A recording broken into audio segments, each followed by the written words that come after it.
Welcome back to Lift You Up, Inspiring Health Stories.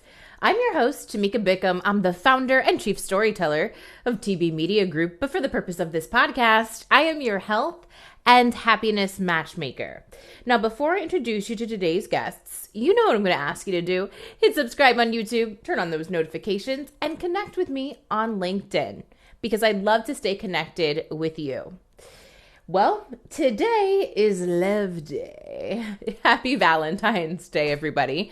And since this happened to fall on a Monday, the day that we release our new podcast episodes, I figured we would talk about the topic, but also bring on a South Florida nonprofit, the Unicorn Children's Foundation, which deals with autism here in South Florida. We're talking to two members affiliated with the organization, and they actually are telling us about a course they have called Dating and Relationships 101 for adults with autism. You're also going to hear from an adult with autism who received a late diagnosis at age 24. What her experience has been like from dating and life. Our physical, mental, and emotional health is not just a want. It is a need for happy lives and prosperous businesses. Lift You Up is the podcast where we share inspiring health stories from business owners who are fulfilling their purpose to live their healthiest lives and helping you do the same. From former TV reporter to marketing entrepreneur and content creator, I care about sharing stories that matter and stories that connect us. I'm your host, Tamika Bickham, your health and wellness matchmaker. Well, today I'm so excited to meet for the first time Ali and Katie. Hi, ladies. Welcome to the show. Hey there. Hi. And today we're here to talk about Unicorn Children's Foundation. So without further ado, I'll actually first start by having each of you introduce yourselves. Tell us a little bit more about who you are and what you do. Ali, I'll start with you. All right. I'm Ali Nyman. I'm a licensed clinical social worker based here in South Florida. And I work for my own company, which is called Remarkable. And we do all different types of disability services and virtual programming for young adults with all types of special needs. And we have a beautiful partnership with the Unicorn Children's Foundation, where we are lucky enough to be able to, my partner and I, when I say we, are lucky enough to be able to teach some really amazing classes and skills-based, enrichment-based, all types of fun stuff. And that's really our passion. And that's why we started Remarkable, so that we could have these types of partnerships with Unicorn Children's Foundation and other agencies where we can really serve the community and really create a bigger community and a real sense of community within, people who have special needs and disabilities and all different types of things. And I have a background in social work. I have a background in therapy. I have my own private practice. So I have a lot of different hats that I wear. And then we have started our class called Dating and Relationships 101, which is probably my biggest passion and something that's been a huge dream of mine since I started in this field, which is to bring connections and help people who struggle with love, romance, and dating, really find their way. I love that. We're going to definitely dive more into that. Katie, tell us a little bit more about you.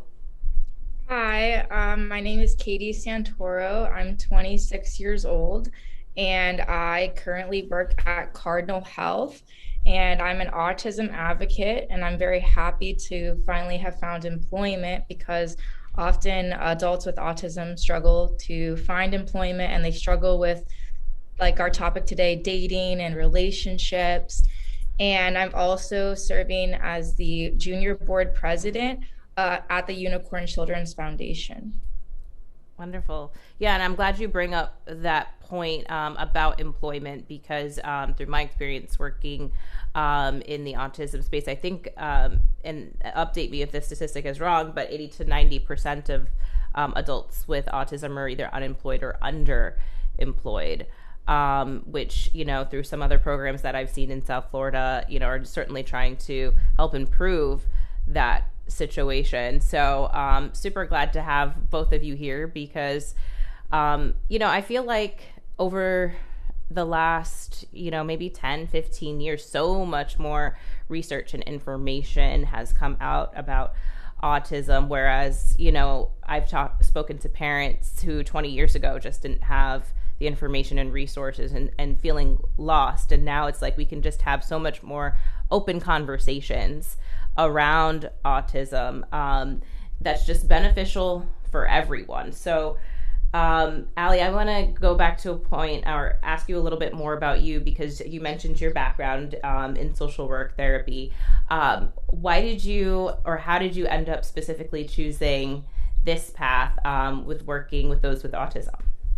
Absolutely. So I went to undergrad at University of Florida. And while I was there, I was a psychology major. I knew I wanted to be a helper. I knew I wanted to be in that field, but I really didn't have my own specialty. And I took a course in behavior analysis. So that was where I had my first experience with kind of learning a little bit more about developmental disability, since it's, a lot of studies are in ABA are about special needs and disabilities and autism specifically. So I was actually paired up with a grad student at the time. I was able to work on some of her studies and to help her, in the lab. And through her, I really got a lot of experience with, younger people who had autism, and I loved it. And she said, I want you to keep working for me. And I said, well, I have to have I need a job. I can't just, work for free in the grad lab. So she actually helped me get a job with a local behavior analysis company. And I was able to work in Gainesville in that community. And that's really where I started connecting with people who have special needs. And it was just a fit. It was just right. I just knew that was who I was meant to work with. But I didn't really want to do it as much from the behavioral perspective. I like more of the mental health therapy and, the really like the emotional connection piece. And it's interesting, like you said, in terms of, dating, so much has changed. But at the same time, so many parents don't know that, or, are still, it's still a little taboo or a little confusing, like, is my kid going to date? Is my adult child who, has autism or has, special needs going to be able to, have a relationship? And a lot of people think, oh, maybe they aren't interested, or maybe they, don't have that, same desire. And, it's just so interesting that really a lot of people still just don't realize that this is something it's happening. People are out there, people are connecting more than ever, especially with, the internet and social media. And, we realize everybody wants, something, and there's plenty of people who have special needs that want to date and have, love lives and marriages and, families and all types of things. I had a conversation on this podcast with Shelley Bear. I'm not sure if you're familiar with her. She was behind the Bold Beauty Project, which was having models with disabilities pose for, an art exhibit. And I know Shelley. I worked with Shelley. Oh, I love for awesome at the Mailman Center. Yes, for yes. A disability advocate training program called the SALT program at the Mailman Center. I love her because she really opened my eyes a lot to that and just broke down something that, like, if it's not you, you're not thinking about, but like, and I'll link to that episode below too if anyone's listening to this, but she actually does, I don't know if it's courses or something, or talks around those with disabilities and sexuality, because she's like, we are sexual beings too. Like, there's nothing different. Like, you're still a human being like everyone else who wants and desires the same things. And oftentimes people don't think about that. Katie, I wanted to kind of go back to you and your story a little bit more. I know you mentioned you're 26 now. Yeah. And you received a late diagnosis of autism at 24. Tell me about going through that process. What prompted you to even kind of search for that answer? And how did it feel receiving the news? So I think as far as receiving the news of the diagnosis, there's a little bit of you that goes through the kind of stages of grief. And also it's very validating, and it's a relief because I needed those answers. I needed certain doors to open to access services such as Unicorn Children's Foundation and University of Miami Center for Autism. And those were services that were really helpful, especially for, dating services at the Unicorn Children's Foundation or services with employment at CARD. And as far as what prompted me to get the diagnosis is that a therapist that I was seeing in college, she saw some signs of autism in me 2 years prior to even telling me. She felt it was not important enough to tell me because maybe I had maxed out all services that would have been available to me, or I was functioning just fine because I'm very low support needs, which proved to be incorrect. And I struggled greatly with employment and just overall transition to adulthood. Yeah, so mostly employment and school related challenges and transitioning services. What were some of those challenges when you say that you were struggling? I was struggling with like my classes, and I went through some mental health challenges. Where I just had a lot of anxiety. And it's funny when you don't have an autism diagnosis, but you innately have this sense of like dread transitioning to adulthood. Like, oh, I just know, like in my heart of hearts, that like the working world, like how am I going to fit myself into employment? I just knew that I was different, and I didn't know what to call that. I didn't know how to, get support. So that the autism diagnosis really opened up all of that support that I needed. It sounds like it was a relief. Yeah, it was a relief. So essentially, yeah, there was just a lot of challenges, and I was losing a lot of jobs. And now the success story of that is that I, got services. I got the diagnosis, and once I got the diagnosis, I got services through vocational rehabilitation, and I worked a temporary job at Jewish Family Home Care, like scanning papers. And then that was just a door that opened so many opportunities because I met people in, over there. I made connections, and I now work at Cardinal Health, which is a very inclusive company, and I love their diversity, equity, and inclusion initiatives that they have over here. So I work in an office as like a support personnel. So now I really feel like I'm included. And it's really important to note that having people with autism love routine a lot of the time. And so having that like 9 to 5 job and being able to go to the office every day really gives me a sense of accomplishment and makes me feel like I'm a contributing member of society. And that boosts my self-esteem. And really, self-esteem is so important to mental health and overall well-being. So I have really, gone from having a lot of mental health challenges and needing an autism diagnosis to overcome all of those challenges and get the supports that I needed, to having the diagnosis, having the supports, and my life has just blossomed since getting the diagnosis. So I feel like as far as women who are verbal and you hear them talk for 5 minutes and you're like, wow, how could you struggle? You don't know what's underneath the surface, and they might just have really strong verbal skills, but the autism is a spectrum. So there's other things besides verbal skills. There's, executive functioning, and how can I keep my apartment clean, or do I need support to come into my apartment and help me? How do I read social cues, and how does reading social cues affect my ability to perhaps date? Sometimes I wish guys just walked around with, a whiteboard where if they're interested in the bar, they write on the whiteboard like, hey, want to come talk to me, or I want to date you.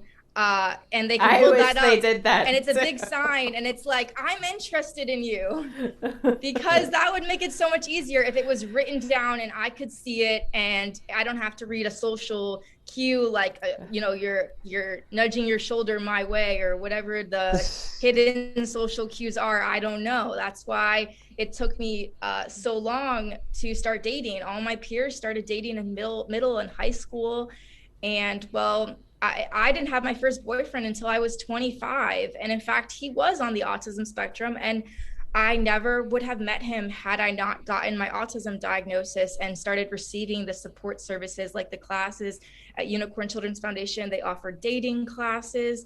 And I think that's really amazing and teaches a lot of the skills that we struggle with on the autism spectrum. So I'm glad that you set up the perfect transition there to talk about the dating classes, because at the time of this episode being released, it is Valentine's Day, very much so a holiday all about dating, relationships, and those type of intimate relationships. So kind of throw it back to Ali to talk more about those dating classes, which I know you mentioned is Dating and Relationships 101. When did this start? How did this start? Tell me more about it. I mean, I feel like it's been a dream in the making for like 15 years already, probably. I mean, Wow. since that, first experience that I had, because when I was working with people with disabilities, when I was in Gainesville working in the behavioral part of it, there was a place there where I was working with people who were all adults, one of the jobs that I got. And with the adults within that community, everybody was in a relationship almost, and they all really, and people, all different types of support needs, all different types of, disabilities, all different types of, diagnosis, whatever it might be.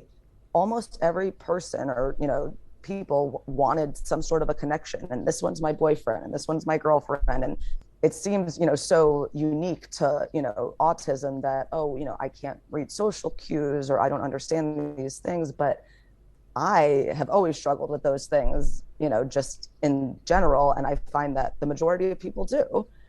Dating doesn't come easily and naturally to everybody. And I felt the same way a lot of times in middle school and high school, even, without having a disability or a diagnosis. There's a lot of times where it's just confusing. And the one thing that I also really realized, especially within the special needs and disability population, is that we, we watch a lot of movies and we love Disney. But the thing is that we don't live in a Disney movie. Life is not a fairy tale. I see how that connects in there. We're not Cinderella, and so many people come in thinking that like Katie said, that's how it's going to happen. Like, it's going to be like a sign, like, this is it. This is, yes, your knight in shining armor coming for your happily ever after. And that's one of the things we talk about in every class, is that is not really how it works. And I met my partner, Samantha Setter, who we started Remarkable together. And that was one of our dreams when we started, is we really want to help people in the dating and relationships, category, as well as a lot of other different, parts.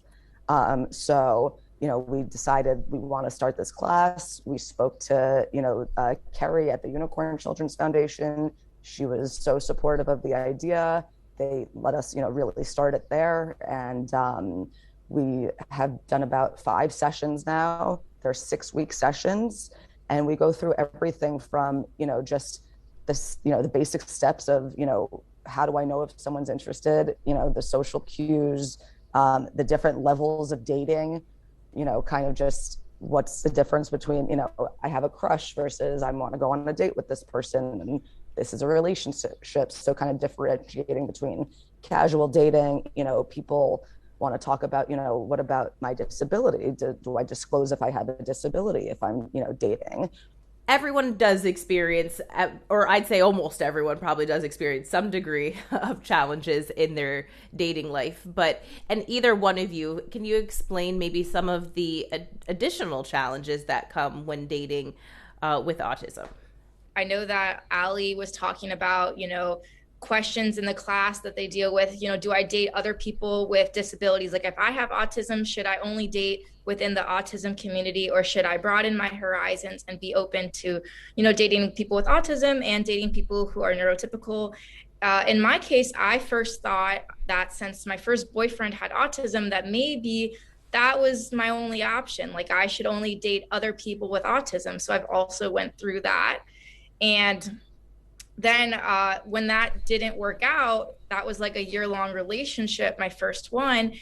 I thought, oh boy, like maybe I, won't have another relationship again. I just got lucky. But then, to my surprise, only a few months later, I live in a very social community in downtown Fort Lauderdale, and I started seeing my neighbor. and he was neurotypical, and I was like, whoa, my world has, my horizons have broadened, like my world is opening, like I could date a neurotypical, no way. So I think that the answer to what Ali was saying is that, yeah, just be open, you never know. But then in the case with dating the neurotypical person, he said that I really struggled with, knowing like what casual dating is and like serious relationships. He said that we were moving like too fast, and I was like, how where do you draw the line there? Like, what are the rules? Like, where is the manual? Because there is no manual. People with autism generally may really like to rely on kind of like a rule book per se. I often call my mom and I'm asking her like, what are the rules and how do I know? And she's like, it just depends. And I like predictability, so that gets kind of frustrating. In the class that we do at Unicorn Children's Foundation, we did actually, for one of the sessions, make a guidebook together. So we actually made our own rule book where we did definitions so that we knew all the different terms and terminology, because there's just so many different words that we use when it comes to dating and flirting and crushes and relationships and I like you and all that kind of stuff. And we did everything from different steps of relationships, kind of like the ladder, to differentiate. And then we also have certain rules that we teach, so like certain social rules and certain things that but it's very hard because, like Katie said, there's no hard and fast rules. Right. I mean, I think ultimately, and I have definitely been there myself, right? As far as like, there's no rule for any of it, but I guess it really just comes down to, no matter who you are, communication. Because Katie, I could agree with you as well. Like, I have such a close relationship with my mom. She could meet a guy I'm going on a first date with. I don't care. It's not a big deal to me. It might be a big deal to that person that I'm going out with. So it's just kind of saying, hey, this is what I'm comfortable with. Are you comfortable with this? I think communication has probably got to be a big part of any relationship. And that's why we really try to talk about that communication piece is, what should you be talking about, before, when you're first getting to know them? What should you be talking about on a first date? How much should you get into in the first few conversations? Yeah. How can you judge if you like the person or if the conversation's going well? So there's a lot about that, and just communication in terms of, just making sure that you're paying attention and that you're really listening, that you're not staring at your phone. I mean, once again, things that are universal, for all of us. But, just those reminders of really listening and asking questions about the other person instead of just, applying it to your life, because maybe I'm free and I'm waiting for this person to call me, but they might be busy. They might be at work, or they might, be the type that, if they say we're meeting on Saturday, we're meeting on Saturday. We don't need to confirm that. And it's hard to know, it's, for me, I had the same things. Do I confirm? Am I waiting? What do I do? But with time, you start to kind of figure those things out. And I think one of the things that really helps, outside of just teaching about the communication, is that there's a level of support in the group. So the members talk amongst each other about their experiences and give each other different ideas of what's okay and what's not okay, and how to kind of, see things from other perspectives. And that's a really big part of it. So we've had people in the group who, just come because they want to learn about dating. We have people who are actively looking to date. We have people that are already in relationships that just want to talk more about that. There really is just a lot of, how do I talk to the person, and really learning how to listen to. In a book that I recently read, I got for Christmas, which was like dating for, introverts. It said, don't ask too many questions. Like, you don't want to be like an interview person. Like, you're not, you don't want to be like, a million questions so that it's just like they just feel like they're being interviewed. And I also am quite, and not sharing too much on the first date. I'm also quite guilty of being an oversharer, which is sometimes common in some women with autism who, have the verbal skills that I do. I'm very guilty of oversharing. The poor people who sit next to me on the plane, especially when I was younger. Oh, geez. And and also like, about, it's Wednesday and then the guy says, oh, like, let's meet up this weekend. And when to check in on that, because they already said they're meeting up. But, sometimes people with autism want to ask the same question multiple times. And if, especially if you don't disclose your diagnosis to the person that you're dating, that might be like, they might not really understand that. We already said we're meeting on Saturday. Why do you need that reassurance, like, again and again? I want to ask on that point, because I know both of you have touched on this briefly about disclosing.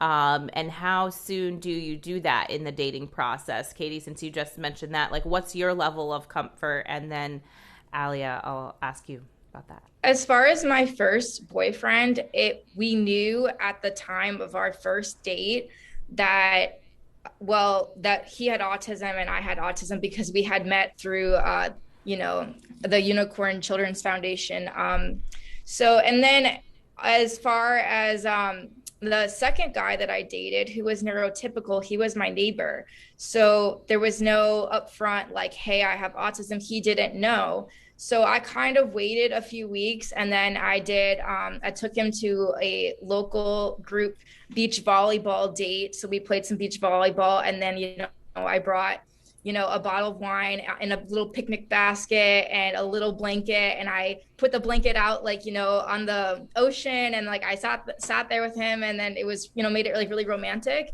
And I kind of told him, like, hey, like, I have something I want to tell you. And like, I have autism.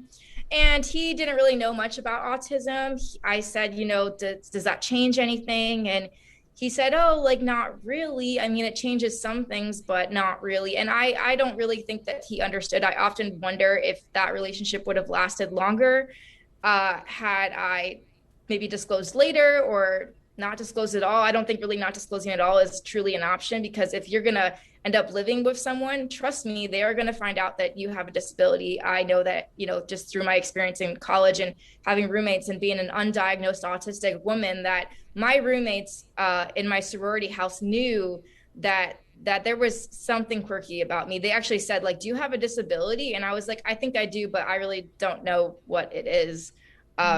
So that's why I think that disclosure is important, and it needs to happen at some point. And maybe when you disclose, I suppose that is up to your level of comfort and up to you to decide when the time is right for you. And Ali, how do you address maybe that question when it comes up in your class? Right. So absolutely, I agree with what Katie just said in terms of it comes down to comfort. You have to do things, just like anything with dating in general, you have to do it on your time, when you're ready, when you're comfortable. So we don't want to create a rule, once again, around if you're dating someone, you have to tell them every, diagnosis and every condition you have, and like we say, we don't want to tell too much, in a first date. But for some people, that's a big part of their identity, or that's something that they're, like they're very open about, and that's a big part of them. So it really depends on your personality. But I think at the end of the day, it's not about when, because, that's going to be in your time, and we can always talk about how to do that and, what the best way is to go about it, so that you can kind of maybe know what questions they might want to ask, or know how to explain what that means to someone who probably doesn't understand. But at the same time, I really think that it's important to disclose it, because just like anything else in dating, people are going to see who you are, and whether they know that you have that label or not, they're going to, you're the person that's there. And if they're going to be that freaked out by you saying, oh, I have autism, or I have, a special need or a disability, then that's probably not going to work out in the long term. They're just not the right person partner for you if that's the case, like you want someone to accept you for your whole true self. And if so, honestly, maybe, at your own comfort level and at, your own time, but maybe earlier is better, because I wouldn't want to see someone waste, a whole year or something, with someone who is just, as soon as they disclose, going to say, oh, that doesn't work for me. Absolutely. So this has been really great. I want to leave on one question for both of you. What do you think is the biggest misconception about people with autism, and what would you want those who are, I guess, neurotypical to know? At least in my case, as an undiagnosed autistic woman, I think that people think that people with autism may not be outgoing, may not want to be involved in social activities. I mean, I was in a sorority and I joined a sorority undiagnosed autistic because I figured, well, that's probably where the friends are. I mean, because it was going to have structured outings and I knew I needed that structure. And that's how, the girls were not always kind, but I did make two very good friends and for the most part, pretty much enjoyed it. And yeah, and also that, um, we're, I have very strong verbal skills. And I think that that's one of the things that really people looked at and they said, oh, she can't have autism. Because of the misconceptions around autism, they didn't look at the full picture. And I love to talk, like that maybe people with autism are quiet, and I'm a chronic oversharer.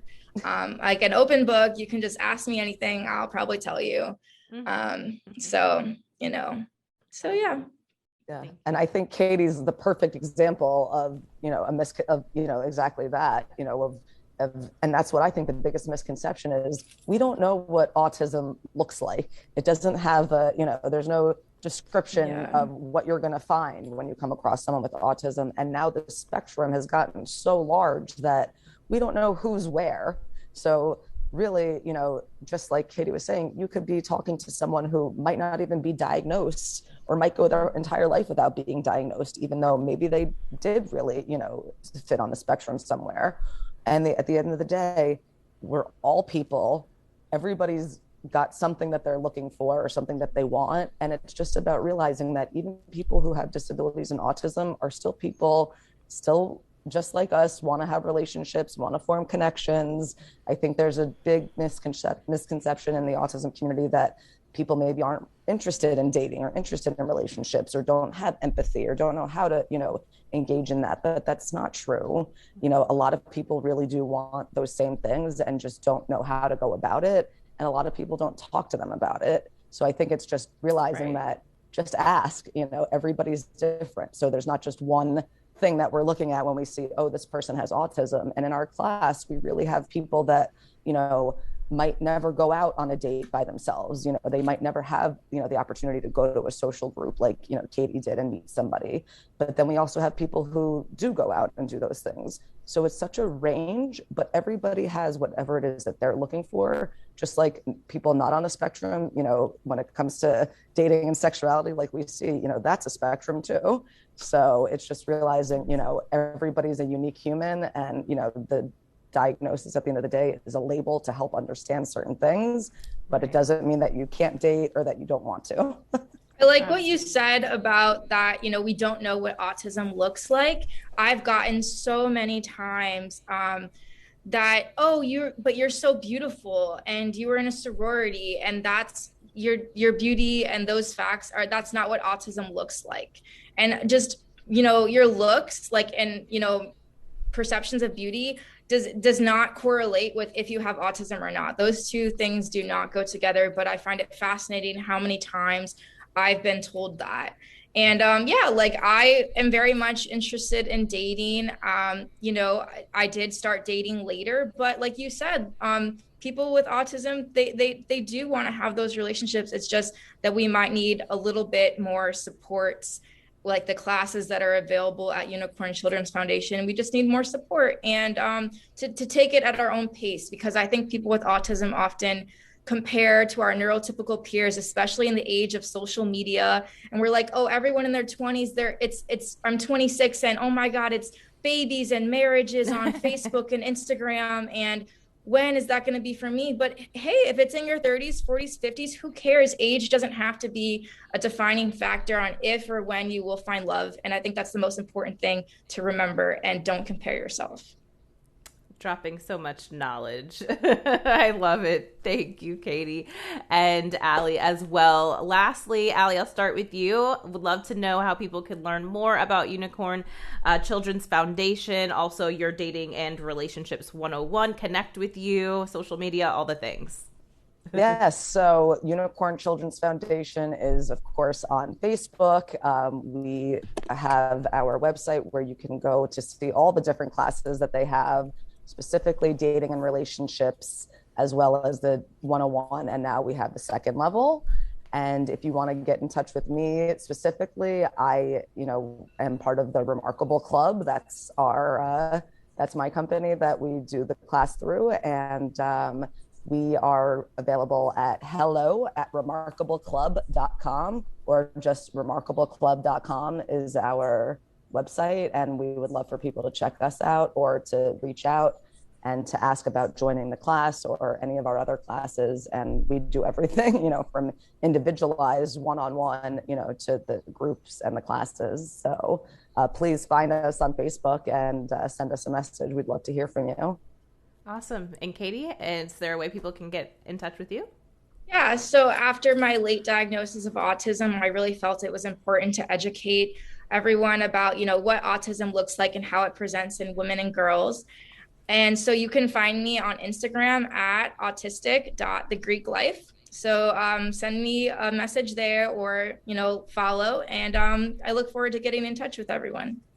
Awesome. That's great. I'll make sure to link to all that below in the show notes as well so everyone can easily find it. You both shared some really, really great information, and thanks for being so open and just enlightening us with your experiences and knowledge. So thank you. Thank you so much, Tamika. Happy Valentine's Day. Happy Valentine's Day. Sometimes that information, those things aren't things that we think about if we're not directly impacted by autism. But it's great to know that programs like that exist, and there are a lot of resources here in South Florida. So make sure you go below, find out more about Unicorn Children's Foundation, connect with our guests who are on today, and hey, maybe even go ahead, donate, give back to such a great organization doing great things for those who truly need those services. So also, if you're not connected with me, I don't know why not yet. I'm all the places. I'd love for you to subscribe on YouTube, turn on notifications. Also connect with me on LinkedIn. You can find me everywhere else because you know what? I'd hate for you to miss out. We come back each and every week with new episodes, and I wouldn't want you to miss out. But until I see you back next week, because I know I'll see you then, stay happy, stay healthy.